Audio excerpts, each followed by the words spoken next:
Yes. Mapagpalang umaga po sa ating lahat. Tayo po ay magsisimula na sa ating gawain sa umagang ito. At inanyayahan ko po ang bawat isa na tumayo at sama-sama po nating awitan ng ating Panginoon.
Makipagbukas po kayo sa akin sa aklat ng 2 Peter chapter 3 verse 17 to 18. At ganito po ang sinasabi.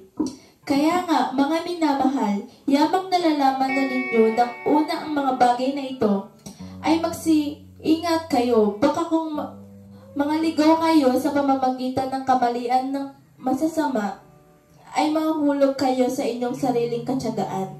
Natapuwat magsilago kayo sa biyaya at sa pagkakilala sa ating Panginoon at tagapagligtas na si Jesucristo. Sumakanya nawa ang kaluwalhatian ngayon at magpakailanman. Siya nawa. To God be all the glory.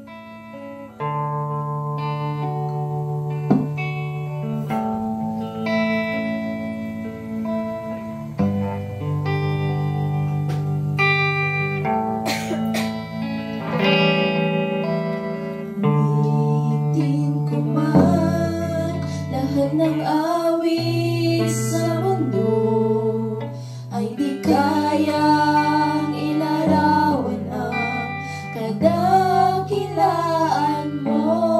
Kulang ang lahat ng tula, kulang maging mga salita upang ihayag ang kabutihan mo.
kasama ka namin sa sandaling ito, Lord God. At sana, Panginoon, pagpalain mo po ang bawat isa na nandito. Tulungan mo po sila sa kanilang mga gawain, sa pag-awit, at sa aming Pastor Lord. Ikaw po ang siyang magpala. Ikaw po ang siyang magbigay ng kanyang pangangailangan dito sa kanyang buhay, Panginoon. Marami pong salamat at dalangin namin, Panginoon, na hindi po matatapos ang aming gawain, na wala kaming makakamit na pag-asa. Tulungan mo po ang bawat isa, bagamat iilan lang po kami, pero alam ko, Panginoon, na andyan ka at kasama ka namin. Marami pong salamat in Jesus.